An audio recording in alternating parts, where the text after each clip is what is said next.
Hello students, welcome back to our YouTube channel Science by AD Sir. Dear students, as we know that in our previous session we started our new topic जिसका नाम था agriculture production and management. उसी को continue करते हुए आज हम enter हुए हैं सेकंड सेशन में और हम इससे रिलेटेड आगे की जो टर्म्स उनको क्लियर करने वाले हैं. तो इससे पहले हमने जो फर्स्ट सेशन में पढ़ा था उसको एक बार रिकॉल कर लेते हैं. तो वहाँ पे हमने एग्रीकल्चर का मीन और डेफिनेशन दोनों क्लियर कर लिया था. फिर हमने एग्रोनॉमी पढ़ा था, the branch of science that deals the study of crops. ठीक है, उसके बाद में हमने पढ़ा था टाइप्स ऑफ क्रॉप और क्रॉप्स के बारे में. तो उसके दो बेसिस पर हमने उनके डिवाइड किया था, on the basis off season और सेकंड है on the basis of uses. आज हम स्टार्ट करने वाले हैं उससे आगे की टर्म. उस टर्म का नाम है एग्रीकल्चरल एक्टिविटीज. उस टर्म का नाम है एग्रीकल्चरल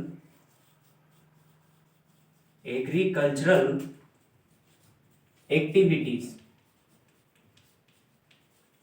और इसे एग्रीकल्चरल प्रैक्टिसेस भी कहा जाता है. Agricultural practices.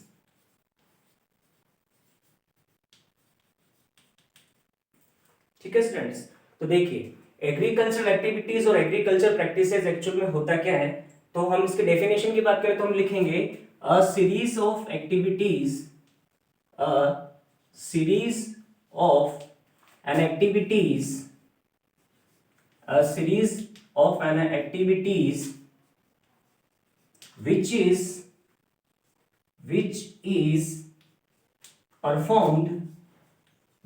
is performed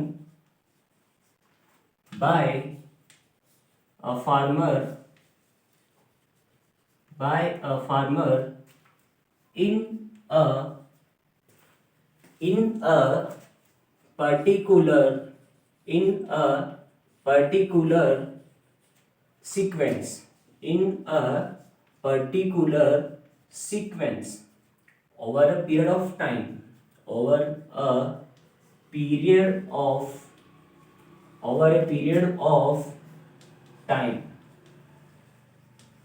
यानी ये एक सीरीज होती है एक्टिविटीज की, यानी श्रृंखला होती है जो कि फार्मर के द्वारा रन की जाती है और इनका एक पर्टिकुलर सीक्वेंस होता है. सीक्वेंस की बात करें कैसे, तो इनका सीक्वेंस होगा जैसे फर्स्ट में जो एक्टिविटी होगी वो फर्स्ट में ही होगी, सेकंड वाली को हम पहले नहीं कर सकते, यानी ये सीक्वेंस वाइज होती है, एक के बाद ही दूसरी होगी. फिर दूसरा है over a period of time.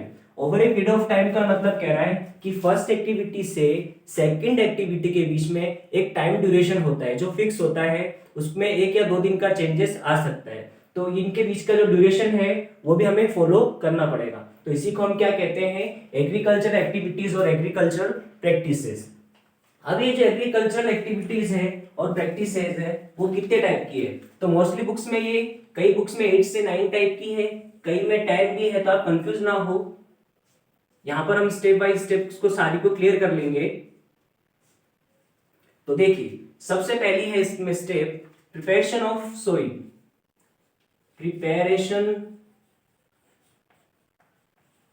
Preparation of soil और सेकंड स्टेप इसमें sowing of seeds. Third one है ये adding manure and fertilisers. Fourth one है इसमें सबसे important which is called irrigation, जिसको हम क्या कहते हैं, इरिगेशन. उसके बाद इसमें अगली स्टेप आती है इरिगेशन के बाद में प्रोटेक्शन ऑफ क्रॉप्स. इसी में आपका आ जाएगा हर्बिसाइड्स और पेस्टिसाइड्स वाला टॉपिक, क्योंकि हम प्रोटेक्शन कर रहे हैं इंसेक्ट से, एनिमल से और अदर कोई फैक्टर से, इसलिए इसमें ही मैंने उसको डाल दिया है. तो आप उसमें कंफ्यूज ना हो, प्रोटेक्शन ऑफ क्रॉप्स में वो सारी चीजें आ जाएगी. फिर अगला है इसके बाद में प्रोटेक्शन ऑफ क्रॉप के बाद में हार्वेस्टिंग. यानी अब आपकी फसल ड्रिप हो गई है, पक के तैयार हो गई, तो उसे हम काटेंगे तो हम लिखेंगे हार्वेस्टिंग। हार्वेस्टिंग। और उसके बाद में अगली टर्म है जो कई बार कई बुक्स में सेपरेटली दी हुई है, थ्रेसिंग जिसे हम कहते हैं, थ्रेसिंग। और सबसे लास्ट वन है जिसे हम कहते हैं स्टोरेज। स्टोरेज। ये है आपकी एग्रीकल्चरल एक्टिविटीज। इसमें सबसे पहले एक्टिविटीज होती है प्रिपरेशन ऑफ सॉइल, फिर है शोइंग ऑफ सीड्स, फिर एडिंग मैन्योर एंड फर्टिलाइजर्स, उसके बाद में है इरिगेशन, फिर प्रोटेक्शन ऑफ क्रॉप्स, और फिर है हार्वेस्टिंग, थ्रेसिंग, और सबसे लास्ट है आपकी स्टोरेज। तो प्रोटेक्शन ऑफ सॉइल से लेके स्टोरेज तक का आपका ये पूरा सीक्वेंस है, और इसी को हम क्या कहते हैं, एग्रीकल्चरल एक्टिविटीज और एग्रीकल्चर प्रोडक्शन। अब इसका स्क्रीनशॉट ले लीजिए। चलिए, तो आज के टॉपिक में हम सिर्फ दो ही क्लियर करने वाले हैं, क्योंकि ये एक्टिविटीज काफी लेंथी होती है, इसलिए हम हर सेशन में सिर्फ दो ही एक्टिविटीज को या दो ही प्रैक्टिसेस को कंप्लीट करेंगे। तो आज हम कंप्लीट करने वाले हैं प्रिपरेशन ऑफ सॉइल, और सेकंड वन है शोइंग ऑफ सीड्स। देखिए स्टूडेंट्स, एग्रीकल्चर एक ऐसा सेक्टर जो 700 बीसी पहले से स्टार्ट है, तो उस पीरियड से लेके अब तक के टाइम में काफी चेंजेस यहाँ पे आते गए हैं। तो हम इसमें बहुत सारे प्रैक्टिसेस ऐसी, जैसे कि आपका preparation of soil, showing of seeds, irrigation, harvesting, threshing, ये जो आपकी एक्टिविटीज है, इनके यहाँ पर दो मीन है। दो मीन मतलब हम दो मेथड से इनको कर सकते हैं। एक है आपका ट्रेडिशनल, जिसको है हम कहते हैं परंपरागत, और सेकंड वन है इसमें मॉडर्न, जिसको हम कहते हैं आधुनिक। तो हम इनको दोनों ही वे से पढ़ने वाले, ताकि हमें इससे पता चल जाएगा कि एंशिएंट टाइम्स में इस मेथड को करने के लिए, इस प्रैक्टिस को करने के लिए क्या तरीके होते थे, और आज के मॉडर्न टाइम में हम इसमें क्या चेंजेस आने वाले हैं। तो चलिए हम सबसे पहले स्टार्ट करने वाले हैं प्रिपरेशन ऑफ सॉइल को। एग्रीकल्चर प्रैक्टिसेस में हमारी फर्स्ट स्टेप है प्रिपरेशन ऑफ सॉइल। ये जो एक्टिविटी है, ये सबसे एसेंशियल एक्टिविटी मानी जाती है, बिकॉज वी नो दैट किसी भी प्लांट को उगने के लिए 5 फैक्टर होते हैं, और उन्हीं 5 फैक्टर में से एक फैक्टर है सॉइल। चलिए, तो लिखिए आप first topic preparation of soil, और इसको हम दोनों मेथड से पढ़ेंगे, ट्रेडिशनल से भी पढ़ेंगे और मॉडर्न से भी पढ़ेंगे। चलिए, फर्स्ट टॉपिक है प्रिपरेशन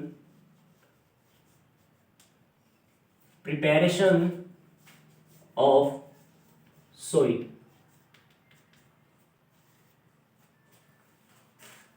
इसके दो मेथड है हमारे पास।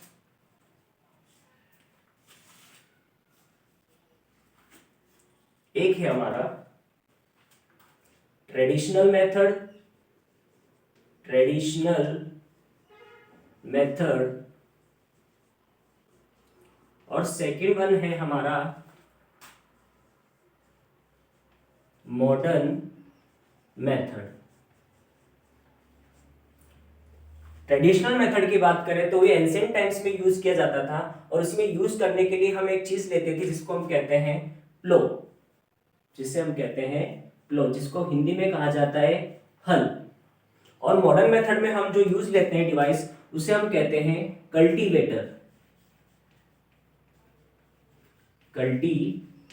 तो हमें पूछे कि ट्रेडिशनल मेथड क्या है आपका प्रिपरेशन ऑफ सॉइल का, तो हम कह सकते हैं ट्रेडिशनल मेथड में है आपका प्लो यूज किया जाता है, और उस प्लो से हम कौन सा प्रोसेस करते हैं, उसे हम कहते हैं प्लोइंग, यानी खेत जोतना या मिट्टी तैयार करना। और कल्टीवेटर से, ये आपका मॉडर्न मेथड हो गया, दोनों ही प्रोसेस प्लोइंग होते हैं, पर हम इसमें डिवाइस यूज करते हैं। तो ट्रेडिशन के लिए तो हमने प्लो बना ही दिया है, और मॉडर्न के लिए हमने कल्टीवेटर बाहर डाल दिया है। तो देखिए, प्लो निकल के आया, तो प्लो एक छोटा सा टॉपिक है। वैसे तो एग्रीकल्चर एप्लायंसेस बहुत सारे हैं, उसके लिए हम आपको सेपरेटली एक वीडियो दे देंगे, पर इसमें रिलेटेड आ रहा है प्लो। तो प्लो का मतलब क्या होता है, ये से हिंदी में कहा जाता है हल।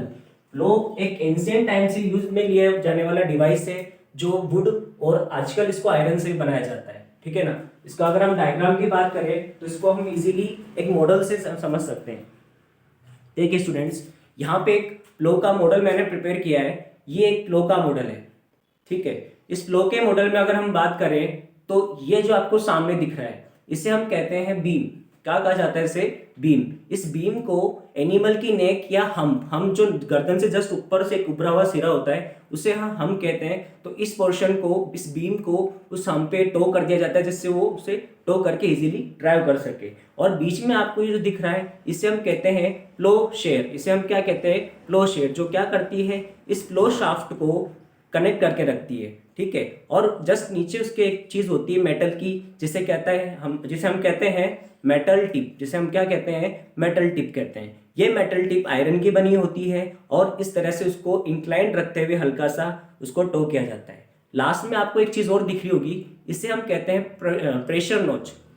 इस पे जितना हम प्रेशराइज करेंगे उतना ही ये जो ब्लेड है उतना डीप उस सोइल के अंदर चली जाएगी, ठीक है students.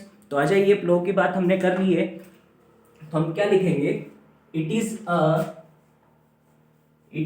A device which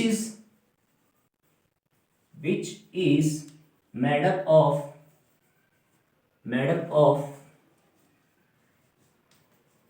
iron and wood। चलिए अब इसको चलाने की बात आती है तो चलता है कैसे? It is driven by a pair of ox, यानी ये it is driven by a pair of oxen. और उसमें हम अदर एनिमल्स भी ले सकते हैं, and by other animals. Other animals में क्या लेंगे? Such as horse and camels. और आज भी ये कहीं जगह पे इनको यूज लिया जाता है एज ए फ्लो के लिए, ठीक है। तो ये था आपका फ्लो डायग्राम। मैंने आपको बता दिया है मॉडल से कि कहाँ पे इसका कौन सा ऑब्जेक्ट होता है। फिर भी एक बार हम यहाँ बना लेते हैं। ये आपकी फर्स्ट क्या हो गई है? बीम हो गई है, जिसपे हम एनिमल की नेक या उसके हम पे इसको टो करते हैं। फिर आपका ये इसका फ्लो शेयर हो गया, जिससे ये आपकी फ्लो शाफ्ट को कनेक्ट करके रखता है, ठीक है। ये हो गई हमारी, इसे हम कहेंगे फ्लो शाफ्ट।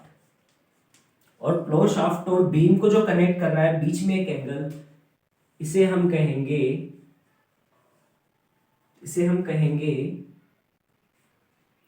Flow share. इसे हम कहेंगे फ्लो शेयर। और नीचे एक ब्लेड लगी होती है मेटल की, उस ब्लेड को हम कहते हैं आयरन स्ट्रिप, या हम इसे कह देंगे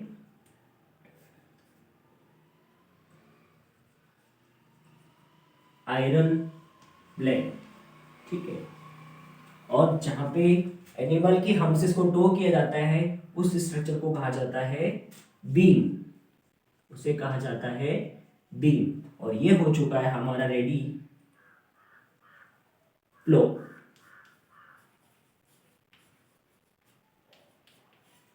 ठीक है स्टूडेंट्स। एक चीज और रह गई है यहाँ पे, छोटी सी है, इसे हम कहते हैं प्रेशर नॉच। प्रेशर नॉच, यहाँ से जितना हम उसको प्रेशराइज करेंगे उतना ही डीप सोइल के अंदर आपकी आयरन प्लेट चली जाएगी। और फिर इस तरह से एनिमल्स ऑक्स के पेड़ से हम इसको टो करके और प्रेशर एंगल से प्रेशराइज करके इसको ऐसे फ्लोइंग किया जाता है। तो ये आपका कौन सा मेथड था? ट्रेडिशनल मेथड की बात कर रहे हैं। अब मॉडर्न मेथड की बात करें तो मॉडर्न मेथड में क्या यूज लिया जाता है? उसे हम कहते हैं कल्टीवेटर। क्या यूज में लिया जाता है? कल्टीवेटर। देखिए स्टूडेंट्स, कंफ्यूज होने की जरूरत नहीं है, फ्लो और कल्टीवेटर सेम होता है। कल्टीवेटर एक मॉडर्न मेथड में बनाया गया, यानी इसमें मशीनरी है, थोड़ी मैकेनिकल है। तो इसमें क्या किया जाता है, एक स्क्वायर के ऊपर ऐसे बहुत सारी ब्लेड्स लगा दी जाती है। फ्लो के अंदर तो सिंगल ब्लेड थी, पर इसमें मल्टीपल होता है और इसका रेशियो भी होता है 3:5, 5:7, 7:9। यानी आगे वाले में 5 होगी तो पीछे वाले में 7 ऐसी ब्लेड्स होगी। तो ये एक ही समय में और काफी कम समय में बहुत जल्दी उस खेत को तैयार कर चुका होता है, इसलिए इसको मॉडर्न मेथड में जाना है। और इसको ड्रिवन कौन करता है? ट्रैक्टर के द्वारा इसको ड्रिवन किया जाता है। तो हमने प्रिपरेशन ऑफ सोइल दोनों पढ़ ली है। अब देखिए प्लोइंग हम पढ़ने वाले हैं। प्लो तो हम क्लियर कर चुके हैं कि प्लोइंग यानी मिट्टी तैयार करने के लिए या खेत जोतने के लिए जो हमें डिवाइस चाहिए वो तो आपका प्लो है। अब प्लोइंग होता क्या, तो देखिए इसका स्क्रीनशॉट ले लीजिए एक बार बीच में। अब हम इसमें रिलेटेड पढ़ने वाले हैं आगे प्लोइंग, यानी प्लो तो वो डिवाइस था जिससे हम प्लोइंग प्रोसेस या एक्टिविटी कर रहे थे। तो प्लोइंग के लिए हम लिखेंगे, टॉपिक डालिए अगला प्लोइंग। प्लोइंग प्लोइंग क्या होता है ये प्लोइंग? प्लो हम पढ़ चुके थे यहाँ पे, यानी इसमें हल यूज में ले रहा है या प्लो यूज में ले रहा है। तो इसकी डेफिनेशन की बात करें तो हम लिखेंगे it is the loosening and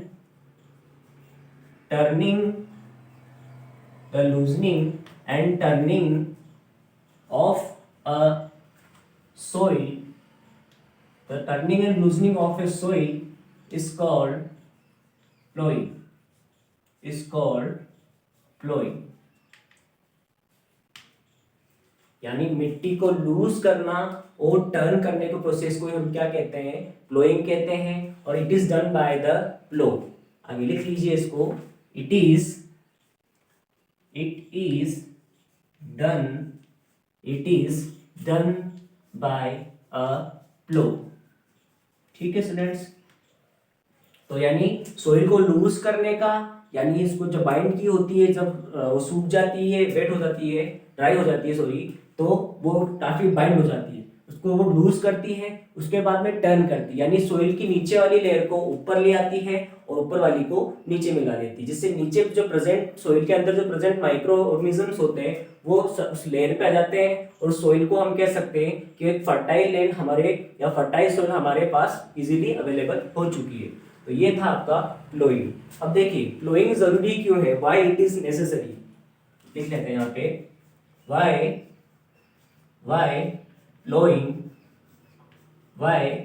ploughing is necessary, क्यों ये जरूरी होती है। तो देखिए सबसे पहला इसका पॉजिटिव पॉइंट ये है कि it loose and turn the soil. It loose and turn the soil. It loose and turn the soil. Second point है इसमें provide good aeration to the roots of plant. Provide good aeration to the roots of plant, यानी जो plant की roots होती है उनको अच्छे तरह से हवा मिल पाती है क्योंकि सोइल लूज हो जाती है उस पर। तो एक तरह से ये सेकंड इसका पॉजिटिव पॉइंट था। फिर थर्ड पॉइंट कह रहा है retain moisture for a long time. Retain moisture for a long time, यानी नमी को मिट्टी के अंदर काफी लंबे समय तक ये बनाए रखता है, इसलिए भी फ्लोइंग काफी बेनिफिशियल है हमारे लिए। फोर्थ पॉइंट है इसमें, फोर्थ बेनिफिट है इसका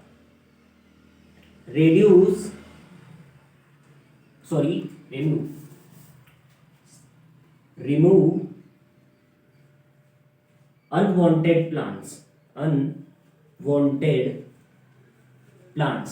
देखिए स्टूडेंट्स, जब भी हम प्लांट को उगाते हैं या क्रॉप कल्टीवेशन की स्टार्टिंग करते हैं तो हम जब फ्लोइंग कर रहे होते हैं तो उस समय खेत में क्या जो अनवांटेड प्लांट्स जो हमें नहीं चाहिए होते हैं वो भी इस फ्लोइंग मेथड से जमीन से अलग हो जाते हैं, मिट्टी से अलग हो जाते हैं, जिससे क्या होता है वो वापस से फिर कवर नहीं करते हैं स्पेस को और हमारे जो क्रॉप प्लांट है उसको इजीली जर्मिनेट करने में और ग्रोथ करने में हेल्प करते हैं। और फिफ्थ बेनिफिट है इसका जो सबसे इंपॉर्टेंट है, the germination the germination of plant easily, of seed easily, of seed easily, यानी जो आपका बीज है वो आसानी से वहां पर अंकुरित हो सकता है या जर्मिनेट हो सकता है। तो आपके प्लोइंग के क्या क्या यहाँ पे फायदे थे, क्यों जरूरी होती है किसी भी प्लांट कल्टीवेशन से पहले या क्रॉप कल्टीवेशन से पहले प्लोइंग। तो देखिए सबसे पहले कह रहा है कि लूज और टर्न करता है सोइल को, ठीक है। उसके बाद कह रहा है कि प्रोवाइड गुड एरेशन, यानी हवा अच्छे से मिल पाती है किनको, पौधों की जड़ों को। अगला कह रहा है retain moisture for a long time, यानी लंबे समय तक नमी को बनाए रखता है पानी के मिट्टी के अंदर। फिर कह रहा है रिमूव अनवांटेड प्लांट्स, जो अनवांटेड प्लांट्स वो भी उस जमीन से साफ हो जाते हैं, उस मिट्टी से साफ हो जाते हैं। अगला है फिर the germination of seeds easily, और आपका जो बीज है वो इजीली आसानी से वहां पे अंकुरित हो पाता है। तो ये थे आपके first method preparation of soil, जिसमें हम पढ़ रहे थे ट्रेडिशनल मेथड और मॉडर्न मेथड, दोनों हमने क्लियर कर लिए थे। ट्रेडिशनल मेथड में हम क्या काम में ले रहे थे, प्लो, और मॉडर्न मेथड में हम क्या काम में ले रहे थे, कल्टीवेटर। इन दोनों के मेथड से क्या हो पा रहा था, प्लोइंग हो पा रही थी, जिसको हम कहते हैं फर्स्ट और एसेंशियल स्टेप है, यानी the turning and loosening of soil is called a ploughing. तो ये प्लोइंग हमने की। फिर प्लोइंग क्यों जरूरी है वो भी हमने क्लियर कर लिया। अब चलिए आगे बढ़ते हैं हम इसकी सेकेंड एक्टिविटी में। स्क्रीनशॉट ले लीजिए इसका। सेकेंड एक्टिविटी की बात करें तो सेकेंड स्टेप आती है अब आपकी मिट्टी तैयार, यानी आपका खेत तैयार हो चुका है। अब हमें क्या करना है, सेकेंड स्टेप में हमें करना है शोविंग ऑफ सीड्स, यानी बीजों को बोना है। तो शोविंग ऑफ सीड्स ये एग्रीकल्चरल प्रैक्टिसेस की सेकेंड स्टेप है, और हम पहले शोविंग ऑफ सीड्स नहीं कर सकते। मैंने आपको पहले ही बताया था स्टार्टिंग में ही कि इनका सीक्वेंस कभी चेंज नहीं होता है, तो आपको सीक्वेंस चेंज नहीं करना। अगर आप सीक्वेंस चेंज करते हो तो फिर आपको प्रोटेक्शन वैसा नहीं मिलेगा जैसा आप चाह रहे हैं, या हो सकता है कई बार सीड जर्मिनेट भी नहीं करता। इसलिए सबसे पहली स्टेप होती है आपको मिट्टी को तैयार करना है या प्रिपरेशन ऑफ सोइल को फॉलो करना है। चलिए सेकेंड एक्टिविटीज की तरफ बढ़ रहे हैं हम। तो सेकेंड एक्टिविटीज आपकी कौन सी है, सेकेंड एक्टिविटीज थी हमारी showing of seeds. Second activity है शोविंग ऑफ सीड्स या बीजों को बोना। तो देखिए शोविंग ऑफ सीड्स भी यहाँ पे दो मेथड से, मैंने आपको पहले बताया था एग्रीकल्चर प्रैक्टिस में कुछ प्रैक्टिसेस ऐसी है जो हम दोनों मेथड से क्लियर करने वाले हैं। इसमें भी आपकी दो मेथड है। तो सबसे पहले है ट्रेडिशनल मेथड, जिसको हम कहते हैं परंपरागत, और अगला है मॉडर्न, जिसे हम कहते हैं आधुनिक विधि, मॉडर्न मेथड। ट्रेडिशनल मेथड में तो बीजों को कैसे बोया जाता था, हाथों से फेंक के। तो हम यहां लिख सकते हैं बाय स्केटरिंग। और मॉडर्न मेथड की बात करें तो मॉडर्न मेथड में हम क्या यूज में लेते हैं, for the sowing of seeds we use seed drill. हम क्या यूज में लेते हैं, सीड ड्रिल। और ये मैकेनिकल डिवाइस है, तो इसको ड्रिवन करने के लिए हम क्या लेंगे, यहाँ पर मैकेनिकल एनर्जी काम में लेंगे, और उसके लिए हम लेते हैं यहाँ पे ट्रैक्टर, जबकि ये हाथों से किया जाता है। तो चलिए शोइंग ऑफ सीड्स की बात क्या है, तो इसकी डेफिनेशन की बात करें तो हम लिखेंगे putting seeds into the soil, putting seeds into the soil, यानी मिट्टी के अंदर बीज डालने के प्रोसेस को हम क्या कहते हैं, शोइंग ऑफ सीड्स कहते हैं, शोइंग ऑफ सीड्स कहते हैं। दोनों मेथड है हमारे पास, ट्रेडिशनल भी है मॉडर्न भी है। ट्रेडिशनल हम बाय स्कैटरिंग, यानी मैंने बताया आपको हाथों से फेंका जाता है उसको फील्ड के अंदर, और सेकंड है सीड ड्रिल। सीड ड्रिल में जैसे ही हम एग्रीकल्चर अप्लायंसेस जब पढ़ेंगे उसमें हम आपको बता देंगे सीड ड्रिल होता क्या है। ये जस्ट एक कल्टीवेटर की तरह होता है, पर कल्टीवेटर में एक बॉक्स नहीं होता, सीड ड्रिल में एक बॉक्स होता है। उस बॉक्स में क्या किया जाता है, उस सीड को फिल कर दिया जाता है। और नीचे एक फनल का अरेंजमेंट होता है जो डायरेक्ट उसकी मेटल टिप पे जाके कनेक्ट होता है, और अंदर एक रोटर मैकेनिज्म होता है जो एक एक दो दो बीज को इस पाइप के थ्रू आकर कहाँ डाल देता है, उस ब्लेड के जस्ट पीछे। मैं आपको बता दूंगा वैसे कि सपोज कीजिए आपका ये फ्लो था, इस फ्लो में यहाँ पे एक अरेंजमेंट होता है, यहाँ एक फनल लगा दी जाती है, उस फनल से एक एक बीज यहाँ पे हाथ से डाला जाता है और वो इस तरह से फनल में होते हैं, और जस्ट जैसे ही आपकी ब्लेड आगे से मिट्टी को चीरते हुए निकलेगी और पीछे उसमें उस जगह पर क्या होगा, वो बीज गिर जाएगा और वो मिट्टी उसको वापस से कवर कर लेगी। तो चलिए आ जाइए वापस। अब देखिए आपकी शोविंग जब हम कर रहे हैं तो हमें क्या क्या बातें वहां पर फॉलो करनी है, किन किन चीजों का ध्यान में रखना है। तो देखिए शोविंग करने से पहले हमें कुछ सावधानियां बरतनी पड़ेगी, तो लिख लीजिए, इसके बाद मैं आपको लिखवा देता हूं। Precautions, sorry,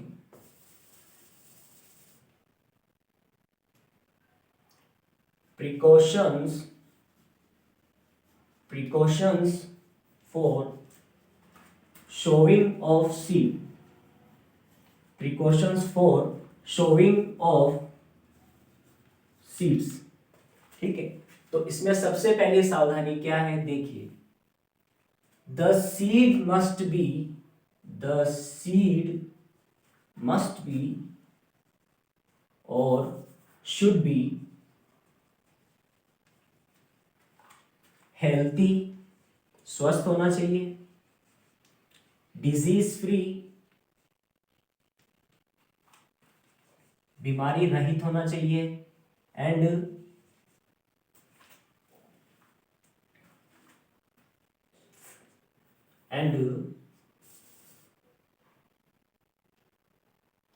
seeds should be healthy, disease free and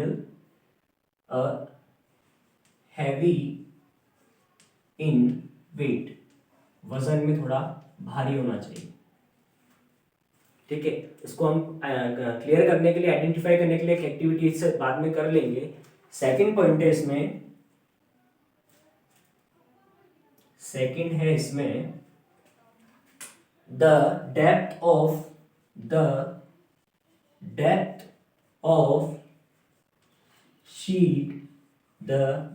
seed must या should not too deep, यानी जो हम बीज डाल रहे हैं मिट्टी के अंदर उसकी जो गहराई है, डेप्थ है, वो ज़्यादा नहीं होनी चाहिए, अदरवाइज वो जर्मिनेट नहीं कर पाएगा। थर्ड पॉइंट है इसमें,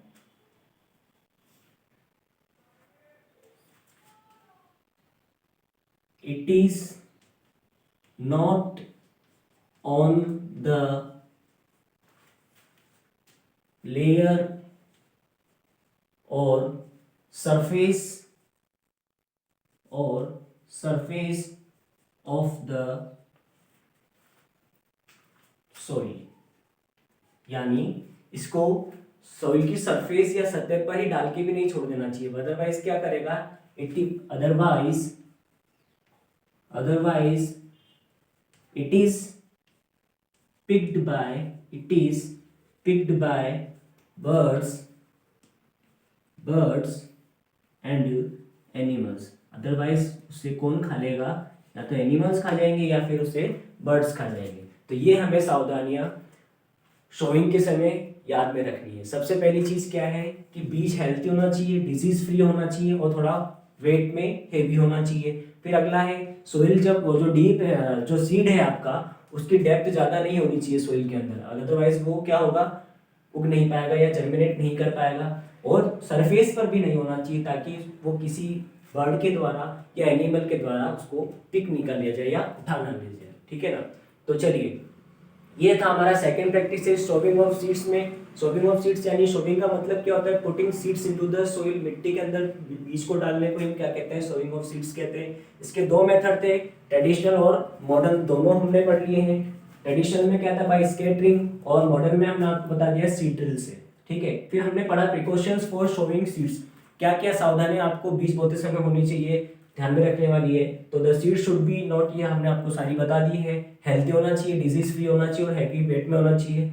जो बीज है उसकी डेप्थ ज़्यादा नहीं होनी चाहिए और सरफेस पे भी नहीं होना चाहिए। चलिए अब एक छोटी सी एक्टिविटीज बुक में आती है, कई बार उससे क्वेश्चन पुट कर लिया जाता है एग्जाम्स के अंदर, तो वो है कि हम हेल्थी जो सीड यूज में ले रहे हैं शोविंग के समय वो हेल्थी है या नहीं, तो उसे हम कैसे पता करेंगे। तो देखिए उसके लिए एक सिंपल सी एक्टिविटी है, उस एक्टिविटी को हम यहाँ पे शॉर्ट में समझ लेते हैं, ठीक है। तो देखिए उस एक्टिविटी को परफॉर्म करने के लिए आपको कुछ नहीं चाहिए, फुल हैंड ऑफ मूंग दाल, फुल हैंड ऑफ मूंग दाल, ठीक है। आप कोई सा भी अदर सीड भी यूज में ले सकते हैं। सेकंड है हाफ बकेट ऑफ वाटर या हाफ बीकर ऑफ वाटर, ठीक है। अब क्या करना है, आपने एक बीकर लिया, या एक बकेट लिया, उसको आपने हाफ वाटर से भर दिया, ठीक है। फिर आपको क्या करना है, फुल हैंड ऑफ, उसके बाद में आपको क्या करना है, फुल हैंड ऑफ या हाथ मुट्ठी से या हाथ से भरी फुल मूंग की दाल आपको उसमें डाल देनी है, ठीक है। फिर क्या करना है, एक स्टिक की हेल्प से उसको स्टिर करना है, हिलाना है। फिर wait for a few minutes, कुछ मिनट के लिए आपको ठहर जाना है। और फिर आप देखेंगे जो आपका बीकर है, उस बीकर के अंदर जो आपका सीड हेल्थी होगा वो कहां चला जाएगा, at the bottom of the beaker. कहां चला जाएगा, at the bottom of the beaker, जो हेल्थी है। और जो आपके डिजीज है या जो खराब है वो सीड कहां रह जाएगा, on the surface of water, वो फ्लोट करेगा इस सरफेस के ऊपर, फ्लोट। और ये कौन सा है आपका, अनहेल्थी बीज, अनहेल्थी सीड, ठीक है। और बॉटम में कौन सा चला जाएगा, आपके हेल्थी सीड चला जाएगा, ठीक है। इससे हम क्लियर कर लेंगे कि जो आपके बॉटम में सेट है वो आपके जो सीड्स है वो क्या है, हेल्थी, यानी इसको हम शोविंग के लिए यूज में ले सकते हैं। पर जो सरफेस के ऊपर है वो या तो अंदर से खोखले हो चुके हैं या उनमें किसी तरह की डिजीज है, इसलिए वो क्या करेंगे, पानी के ऊपर ही फ्लोट करते रहेंगे। तो I hope you students you like this video. तो अब हम मिलेंगे इससे अगले वाले सेशन में, इससे रिलेटेड आगे की एक्टिविटीज को लेके। तो इससे आगे हम पढ़ने वाले हैं अब adding of manure and fertilisers, फिर उसके बाद हम क्लियर करेंगे इरिगेशन, जो भी एक सबसे इंपॉर्टेंट टॉपिक है। So thank you.